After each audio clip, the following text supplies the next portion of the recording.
ओम शांति। प्रिय भाइयों और बहनों, आज की मुरली है 17/5/2021 राता मुरली। ओम शांति। बाप दादा मधुबन। आज बाबा कहते हैं, मीठे बच्चे, बाबा आए हैं आप बच्चों को अपने समान महिमा लायक बनाने। बाप की जो महिमा है वह अभी तुम धारण करते हो। प्रश्न है, भक्ति मार्ग में परमात्मा मासुक को पूरा न जानते भी कौन से शब्द बहुत प्यार से बोलते और याद करते हैं? तो आज बाबा कहते हैं, उत्तर है बहुत प्यार से कहते और याद करते हैं। हे मासुक, तुम जब आएंगे तो हम सिर्फ आपको ही याद करेंगे और सबसे बुद्धि योग तोड़ आपके साथ जोड़ेंगे। फिर बाबा कहते हैं, आपसे ही जोड़ेंगे। अब बाप कहते हैं, बच्चे, मैं आया हुआ हूँ तो देही अभिमानी बनो। तुम्हारा पहला फर्ज है प्यार से बाप को याद करना। ओम शांति, ओम शांति, ओम शांति। मीठे मीठे जीव की आत्माओं को परमपिता परमात्मा, जिसने अब शरीर का लोन लिया है, बैठ समझाते हैं कि मैं साधारण बूढ़े तन में आता हूँ, आकर बहुत बच्चों को पढ़ाता हूँ। ब्रह्मा मुख वंशावली ब्राह्मण बच्चों को ही समझाएंगे, जरूर मुख द्वारा ही समझाएंगे। और किसको समझाएंगे? कहते हैं, बच्चे, तुम मुझे भक्ति मार्ग में बुलाते आए हो। हे पतित पावन भारत खास और दुनिया में आम सब बुलाते हैं। भारत ही पावन था, बाकी सब शांति धाम में थे। बच्चों को यह स्मृति में रखना चाहिए कि सतयुग त्रेता किसको कहा जाता है, द्वापर कलयुग किसको कहा जाता है, उनमें कौन कौन राज करते थे। तुम्हारी बुद्धि में पूरी नॉलेज है। जैसे बाप को रचना के आदि मध्य अंत का ज्ञान है, वैसे तुम्हारी बुद्धि में भी है। बाप जो ज्ञान देते हैं वह बच्चों में भी जरूर होना चाहिए। बाप आकर बच्चों को आप समान बनाते हैं। जितनी बाप की महिमा है उतनी बच्चों की है। बाप ने बच्चों को जास्ती महिमावान बनाया है, अपने से भी ऊंचा बनाया है बच्चों को। हमेशा समझो कि इन शिव बाबा इन द्वारा सिखाते हैं। आत्मा ही एक दो से बात करती है, परंतु मनुष्य देह अभिमानी होने के कारण समझते हैं फलाना पढ़ाता है। वास्तव में करती सब कुछ आत्मा है। आत्मा ही पार्ट बजाती है। देह अभिमानी बनना, देही अभिमानी बनना है। घड़ी घड़ी अपने को आत्मा समझना है। जब तक अपने को आत्मा नहीं समझेंगे तो बाप को भी याद नहीं कर सकेंगे। भूल जाते हैं। तुमसे पूछा जाता है, तुम किसके बच्चे हो? तो कहते हो, हम शिव बाबा के बच्चे हैं। विजिटर बुक में भी लिखा हुआ है। तुम्हारा बाप कौन है? तो झट देह के बाप का नाम बताएंगे। अच्छा, अब देही के बाप का नाम बताओ। तो कोई कृष्ण का और कोई हनुमान का नाम लिखेंगे, या तो लिखेंगे हम नहीं जानते। अरे, तुम लौकिक बाप को जानते हो और पारलौकिक बाप को, जिनको तुम हमेशा दुख में याद करते हो, उनको नहीं जानते हो। कहते भी हैं हे भगवान रहम करो, हे भगवान एक बच्चा दो, मांगते हो ना। अब बाप बिल्कुल सहज बात बताते हैं। तुम देह अभिमान में बहुत रहते हो, इसलिए बाप के वर्षे का नशा नहीं चढ़ता। तुमको तो बहुत नशा चढ़ना चाहिए। भक्ति करते ही हैं भगवान से मिलने के लिए। यज्ञ तप दान पुण्य आदि करना, यह सब भक्ति है। सब एक भगवान को याद करते हैं। बाप कहते हैं मैं तुम्हारा पतियों का पति हूँ, बापों का बाप हूँ। सब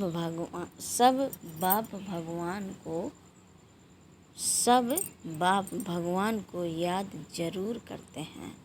आत्माएं ही याद करती हैं।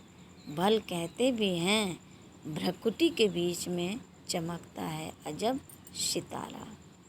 परंतु यह बिगड़ समझ के ऐसे ही कह देते हैं। रहस्य का कुछ भी पता नहीं।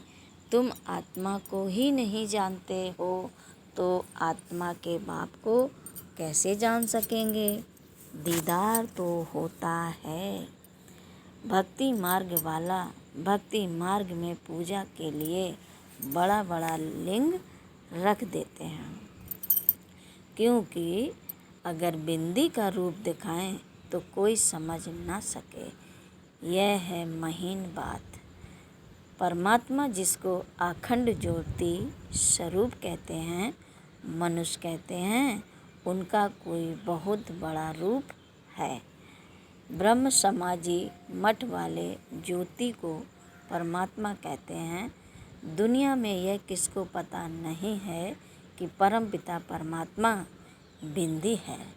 तो मूंझ पड़े हैं। बच्चे भी कहते हैं बाबा किसको याद करें, हमने तो सुना था वह बड़ा लिंग है, उनको याद किया जाता है। अब बिंदी को कैसे याद करें। अरे तुम आत्मा भी बिंदी हो, बाप भी बिंदी है। आत्मा को बुलाते हैं, वह जरूर यहाँ ही आकर बैठेंगे। भक्ति मार्ग में जो साक्षात्कार आदि होता है, यह है सब भक्ति। भक्ति भी एक की नहीं करते, बहुतों को भगवान बना दिया है। भक्त जो भक्ति करते रहते हैं उनको भगवान कैसे कहेंगे। अगर परमात्मा सर्वव्यापी कहते हैं तो फिर भक्ति किसकी करते हैं। सो भी भिन्न प्रकार की भक्ति करते हैं। बाप समझाते हैं बच्चे ऐसे मत समझो कि हमको अनेक वर्ष जीना है। अभी समय बहुत नज़दीक होता जाता है। निश्चय रखना है, बाबा को ब्रह्मा द्वारा स्थापना करानी है। बाप खुद कहते हैं मैं इस द्वारा तुमको सृष्टि के आदि मध्य अंत का राज बताता हूँ। गाते भी हैं ब्रह्मा द्वारा स्थापना। यह नहीं जानते कि नई दुनिया को विष्णुपुरी कहा जाता है, अर्थात विष्णु के दो रूप राज्य करते थे। किसको पता नहीं है कि विष्णु कौन है। तुम जानते हो कि यह ब्रह्मा सरस्वती ही फिर विष्णु के दो रूप लक्ष्मी नारायण बन पालना करते हैं। ब्रह्मा द्वारा स्थापना और विष्णुपुरी अर्थात स्वर्ग की फिर पालना करेंगे। तुम्हारी बुद्धि में आना चाहिए बाप ज्ञान का सागर है, मनुष्य सृष्टि का बीज रूप है। वह इस ड्रामा के आदि मध्य अंत को जानते हैं। वही पतित पावन है जो बाप का धंधा है। वही पतित पावन है जो बाप का धंधा है, वही तुम्हारा है। तुम भी पतित से पावन बनाते हो। दुनिया में एक बाप के 3-4 बच्चे होंगे। कोई बच्चा बहुत ऊंचा चढ़ा हुआ होगा, कोई बिल्कुल नीचे होगा। यहाँ तुमको बाप एक ही धंधा सिखाते हैं कि तुम पतितों को पावन बनाओ। सबको यह लक्ष्य दो कि शिव बाबा कहते हैं मुझे याद करो। गीता में कृष्ण भगवान वाच उल्टा लिख दिया है। तुमको समझाना है भगवान तो निराकार पुनर्जन्म रहित है। बस यही भूल है। अभी तुम बच्चे कृष्णपुरी के मालिक बन रहे हो। कोई राजधानी में आते हैं, कोई प्रजा में। कृष्णपुरी कहा जाता है क्योंकि कृष्ण सभी को बहुत ही प्यारा है। बच्चे प्यारे लगते हैं ना, बच्चों का भी माँ बाप से प्यार हो जाता है। प्यार सारा बिखर जाता है। अब बाप समझाते हैं तुम अपने को शरीर मत समझो, घड़ी घड़ी अपने को आत्मा निश्चय करो, आत्म अभिमानी बनो। बाप भी निराकार है, यहाँ भी शरीर लेना पड़ता है समझाने के लिए। बगैर शरीर तो समझा नहीं सकेंगे। तुमको तो अपना शरीर है, बाबा फिर लोन लेते हैं। बाकी इसमें प्रेरणा आदि की बात ही नहीं। बाप खुद कहते हैं मैं यह शरीर धारण कर बच्चों को पढ़ाता हूँ, क्योंकि तुम्हारी आत्मा जो अभी तमो प्रधान बन गई है उनको सतो प्रधान बनाना है। गाते भी हैं पतित पावन आओ, परंतु अर्थ नहीं समझते। अभी तुम समझते हो बाप कैसे आकर पावन बनाते हैं, यह भी तुम जानते हो। सतयुग में सिर्फ हमारा ही छोटा झाड़ होगा। तुम स्वर्ग में जाएंगे, बाकी जो इतने खंड हैं उनका नाम निशान नहीं होगा। भारत खंड ही स्वर्ग होगा। परमपिता परमात्मा ही आकर हेवन की स्थापना करते हैं। अभी हेल है, प्राचीन भारत खंड ही है जहाँ देवताओं का राज्य था, अब नहीं है। उन्हों के यहाँ मंदिर हैं, चित्र हैं। तो भारत की ही बात हुई। यह कोई भी भारतवासी की बुद्धि में नहीं आता कि भारत स्वर्ग था। यह लक्ष्मी नारायण मालिक थे और कोई खंड नहीं था। अब तो अनेक धर्म आ गए हैं। भारतवासी धर्म भ्रष्ट कर्म भ्रष्ट बन गए हैं। कृष्ण को श्याम सुंदर कह देते हैं, परंतु अर्थ नहीं समझते। बरोबर यह सामरा था ना। कहते हैं कृष्ण को सांप ने डसा तो सामरा हो गया। अब वह तो सतयुग का प्रिंस था, कैसे काला हो गया। अभी तुम यह बातें समझते हो। कृष्ण के माँ बाप भी अभी पढ़ रहे हैं। माँ बाप से उत्तम श्री कृष्ण गाया हुआ है। माँ बाप का कोई नाम नहीं है, नहीं तो जिस माँ बाप से ऐसा बच्चा पैदा हुआ वह माँ बाप भी प्यारे होने चाहिए, परंतु नहीं। महिमा सारी राधे कृष्ण की है, माँ बाप की कुछ है नहीं। तुम्हारी बुद्धि में ज्ञान है, ज्ञान है दिन, भक्ति है रात। अंधियारी रात में ठोकरें खाते रहते हैं। अभी तुम बच्चों को समझाया जाता है, घर में रहो, यह सर्विस भी करते रहो, कोई को भी समझाओ। तुम आधा कल्प के आशिक हो, एक मासुक के। भक्ति मार्ग में सभी उनको याद करते हैं तो आशिक ठहरे ना, परंतु मासुक को पूरा जानते नहीं हैं। बहुत प्यार से करते हैं। हे मासुक, तुम जब आएंगे तो हम सिर्फ आपको ही याद करेंगे और सबसे बुद्धि योग तोड़ आपके साथ जोड़ेंगे। ऐसे तो गाते थे ना, परंतु बाप से हमको क्या वर्षा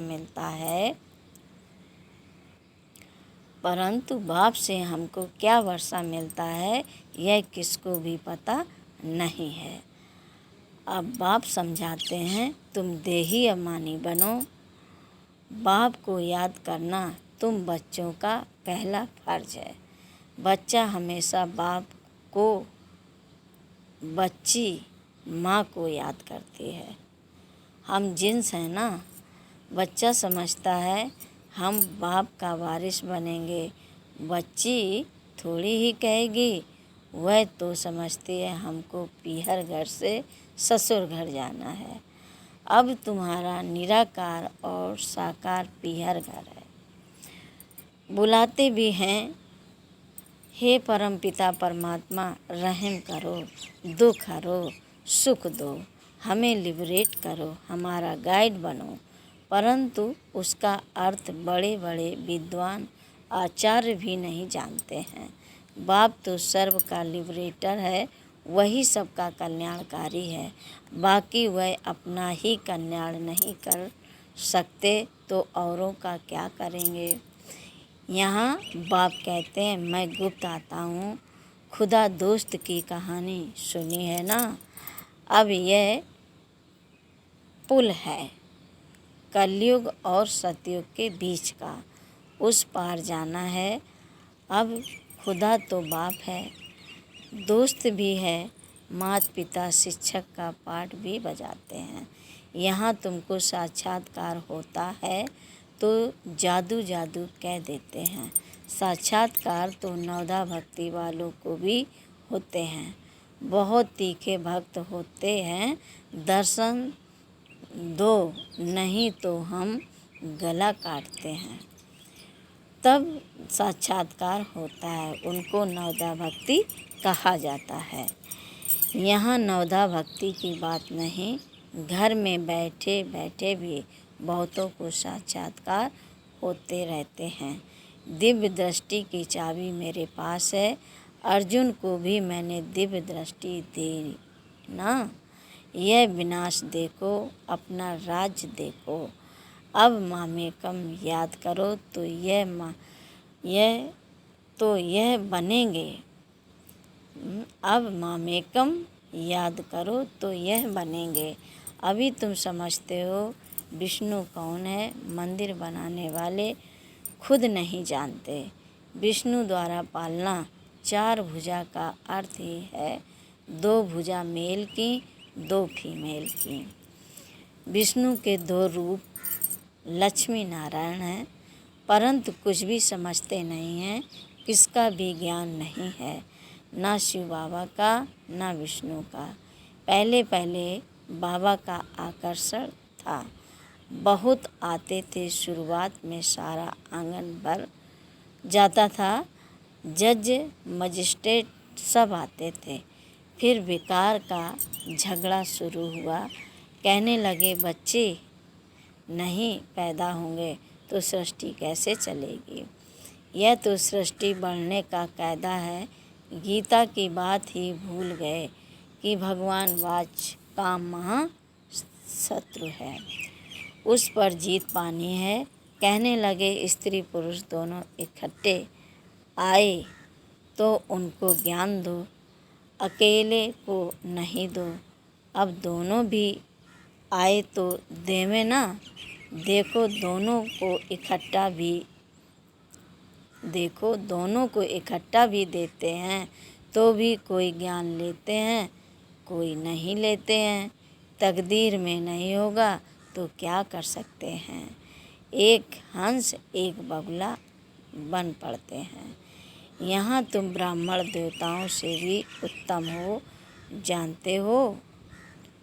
यहाँ तुम ब्राह्मण देवताओं से भी उत्तम हो, जानते हो। हम ईश्वरी संतान हैं, शिव बाबा के बच्चे हैं। वहाँ स्वर्ग में तुमको यह ज्ञान नहीं रहेगा ना। जब निराकारी दुनिया मुक्ति धाम में होंगे तब यह ज्ञान होगा। यह ज्ञान शरीर के साथ ही खत्म हो जाता है। अभी तुमको ज्ञान है, एक बाबा पढ़ा रहे हैं। अब यह खेल पूरा होता है, सब एक्टर्स हाजिर हैं। बाबा भी आया है, रही हुई आत्माएं भी आती रहती हैं। जब सब आ जाएंगे तब विनाश होगा, फिर सबको बाप साथ ले जाएगा। सबको जाना है इस पतित दुनिया का विनाश होना है। अच्छा, मीठे मीठे शकील दे बच्चों प्रति माता पिता बाप दादा का याद प्यार और गुड मॉर्निंग। रूहानी बाप की रूहानी बच्चों को नमस्ते। हम रूहानी बच्चों को भी रूहानी बाप दादा को भी याद प्यार और नमस्ते नमस्ते नमस्ते। गुड मॉर्निंग बाप दादा। शुक्रिया बाबा। धारणा के लिए मुख्य सार है। पहली पॉइंट है, पतित से पावन बनाने का धंधा जो बाप का है वही धंधा करना है। सबको लक्ष्य देना है कि बाप को याद करो और पावन बनो। यह ब्राह्मण, दूसरी पॉइंट है, यह ब्राह्मण जीवन देवताओं से भी उत्तम जीवन है। इस नशे में रहना है। बुद्धि का योग और सबसे तोड़ एक माशूक को याद करना है।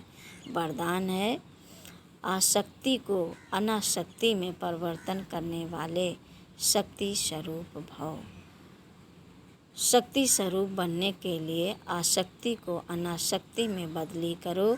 अपनी देह में, संबंधों में, कोई भी पदार्थ में यदि कहाँ भी आसक्ति है तो माया भी आ सकती है और शक्ति रूप नहीं बन सकते। इसलिए पहले अनासक्त बनो, तब माया के विघ्नों का सामना कर सकेंगे। विघ्नों से आने पर चिल्लाने व घबराने के बजाय शक्ति रूप धारण कर लो तो विघ्न विनाशक बन जाएंगे। स्लोगन है, रहम निस्वार्थ और लगाव मुक्त हो, स्वार्थ वाला नहीं। रहम निस्वार्थ और लगाव मुक्त हो, स्वार्थ वाला नहीं। आज का सुमान है, आज का सुमान है, मैं अवतरित आत्मा हूँ। मैं अवतरित आत्मा हूँ, यानी कि परम धाम से उतरी हुई आत्मा हूँ। आज का विचार है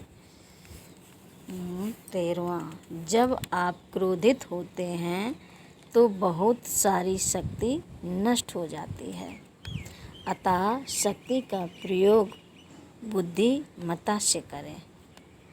जब आप क्रोधित होते हो तो बहुत सारी शक्ति नष्ट हो जाती है, अतः शक्ति का प्रयोग बुद्धिमत्ता से करें। ओम शांति। हाँ।